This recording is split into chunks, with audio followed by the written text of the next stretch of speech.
Elizabeth Taylor's Cleopatra could have learned a thing or two, just saying.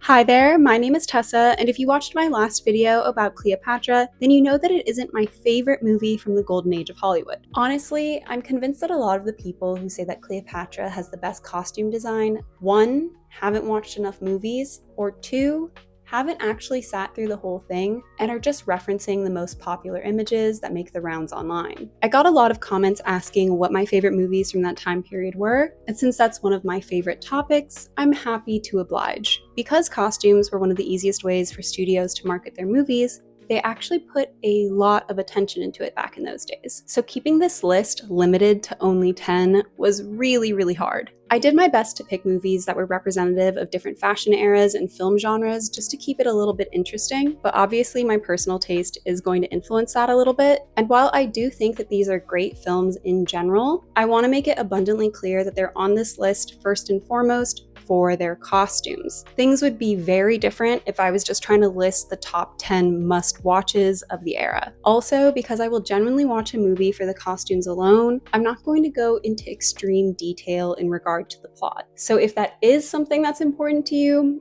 just Google it. But if you're like me and just want 90 minutes of fashion eye candy, buckle up. We're going to start with Gentlemen Prefer Blondes. From a historical accuracy perspective, Gentlemen Prefer Blondes is a total joke. And I wouldn't even blame you if you didn't realize that it was supposed to be set in the 1920s. But Jane Russell and Marilyn Monroe look so amazing the entire time that I don't even care. The outfits epitomize mid-century glitz and glamour, with Dorothy and Lorelai wearing floor-length gowns and impeccably tailored suit dresses. Marilyn's pink dress is not only the most recognizable outfit in the film, but is one of the most iconic costumes of all time, as evidenced by the amount of times that it's been referenced over the years. If you want to see more beautiful people wearing beautiful clothing, then you need to check out White Christmas, How to Marry a Millionaire, The Girl Can't Help It, There's No Business Like Show Business, Pal Joey, Till the Clouds Roll By, and Lovely to Look At. Next is What a Way to Go. With over 70 costumes for Shirley MacLaine that cost more than $500,000 to make, this was definitely one of the most fashion-forward movies of the entire era. Edith Head had a lot of fun with the costumes, ranging from back-bearing dresses, floor-length furs, teeny-tiny bikinis, and avant-garde gowns. I know most people will cite her more outlandish looks as their favorites, but I've always loved her red and white polka dot dress from the very beginning of the movie. It's just so sweet and youthful. Edith Head famously said that even if you ran the movie without sound, the clothing would tell the story. And she was totally right about that, with Louisa's wardrobe changing depending on who she's married to, as well as her financial situation. Some of the outfits have even been referenced in more recent years by other celebrities like Sabrina Carpenter and Lizzo. Also, did you know that Marilyn Monroe was the original choice for Louisa, but she unfortunately passed before filming began? Don't get me wrong, I love Shirley, but I do wonder what this movie would have been like if Marilyn was the lead. If you like this movie, then you would probably get a kick out of The Millionaires, How to Murder Your Wife, Singing in the Rain, or basically any of Doris Day's comedies. Next is My Fair Lady. If What a Way to Go had to lose the Oscar, I'm glad that it lost it to My Fair Lady. Interior designer, photographer, and costumer Cecil Beaton was tasked with creating the wardrobe for the original 1956 Broadway production, and when making the transition to film nearly a decade later, he recreated a lot of the looks that had appeared on stage, just making small adjustments so they better suited his new leading lady, Audrey Hepburn. My mom's first language isn't English, so she really enjoyed watching old Hollywood movies when I was younger. I think because the storylines and then also just the way that they talked was a little bit easier to understand, which meant that as a kid, I watched a lot of movies from the 1950s and 1960s, including My Fair Lady, which was actually one of my mom and I's favorites, and we basically destroyed that VHS tape. One thing that we would always do is debate which of Eliza's costumes were the prettiest, and I was always a really big fan of the green pinafore. Like, it just seemed so effortlessly elegant, which really makes sense in the context of the film. But let's be real, the showstoppers are definitely her embassy ball gown and what she wears to Ascot. And that scene alone was enough proof that this movie deserved an Oscar.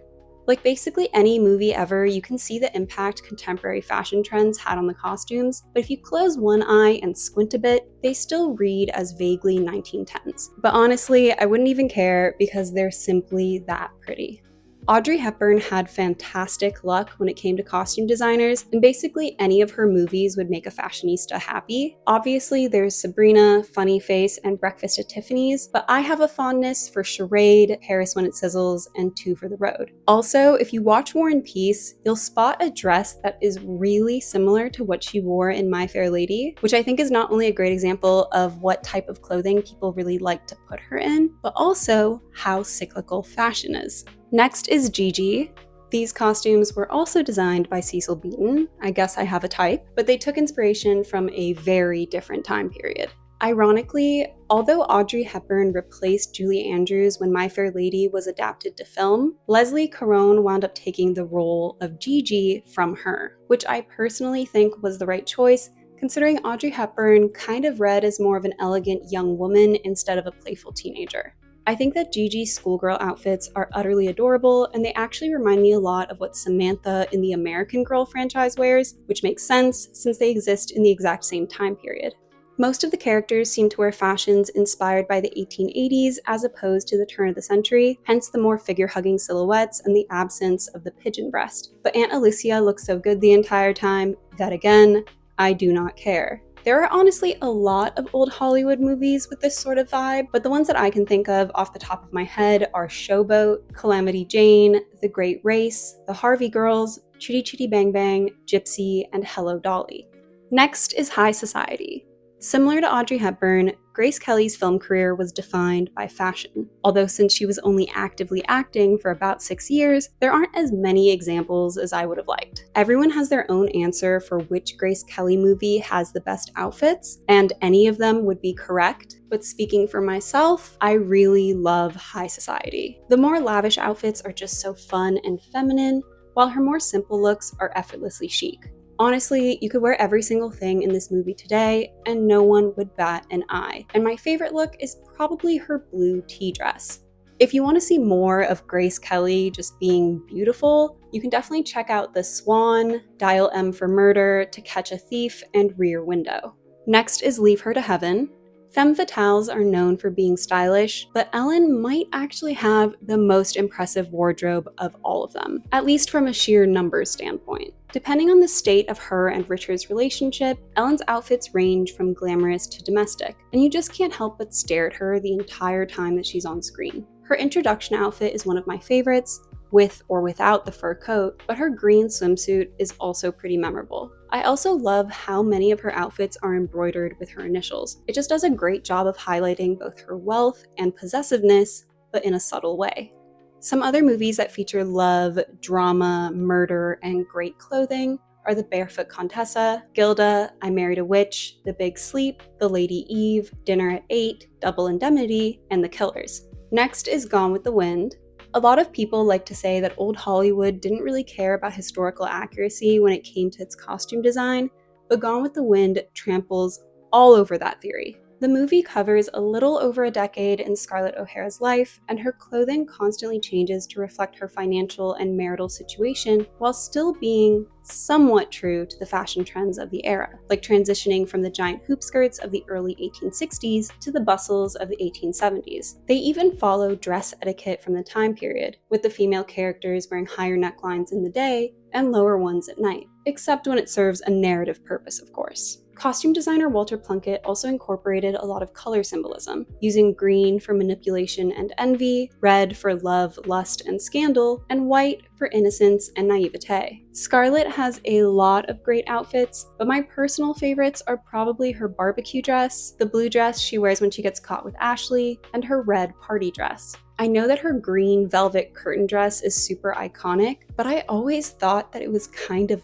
ugly, which I guess is the point in the context of the movie. For some similar ish movies, I would recommend 1949's Little Women, which is my favorite version purely for nostalgia reasons, The Leopard, The King and I, the Sissy trilogy, and the 1940 Pride and Prejudice, which chooses to forego the novel's Regency setting and move it to the 1830s, which was just such a wacky time for fashion that I have to respect it. Next is Marie Antoinette.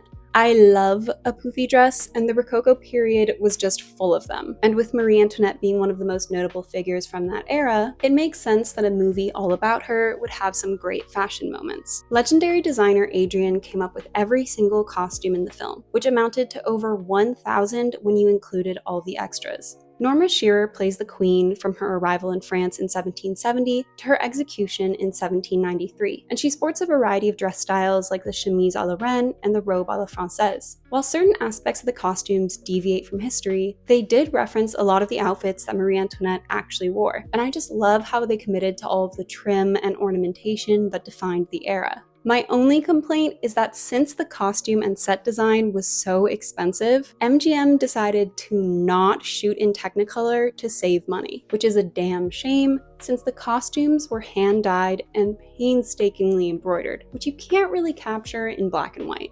If you also like dresses that are completely over the top, I'd recommend The Three Musketeers, The Wicked Lady, Scaramouche, Desiree, Shadow of the Guillotine, and The Princess and the Pirate. Next is the 10 Commandments.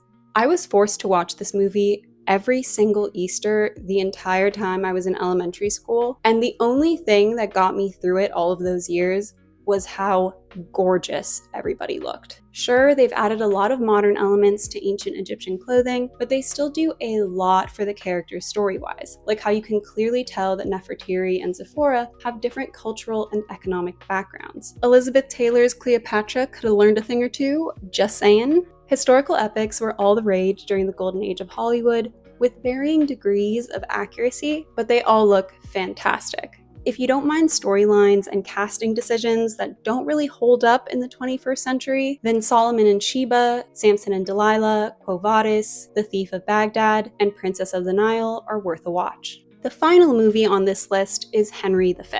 This was made by a British studio, so it technically isn't old Hollywood, but I'm going to overlook that because this is my list. Switching between 1415 and 1600, the film does a really great job of highlighting the differences between the two centuries. And I know I've focused on women's fashion throughout this video, but the male characters in Henry V are constantly serving looks. And I love that they're completely unafraid of color, which is really rare in medieval movies nowadays, even though it's actually more accurate to the time period. I also can't get enough of Princess Catherine's Hennons, which I desperately need us to bring back. For more medieval inspiration, look no further than The Adventures of Robin Hood, The Court Jester, and Ivanhoe, which are varying degrees of anachronistic. Now, this was just the tip of the iceberg when it comes to old Hollywood movies with great costume design, and I'm sure I'm gonna get comments that said I forgot something, but hopefully I was able to introduce you to something new that tickled your fancy. Anyway, that is it for this video, and I will see you next time. Bye!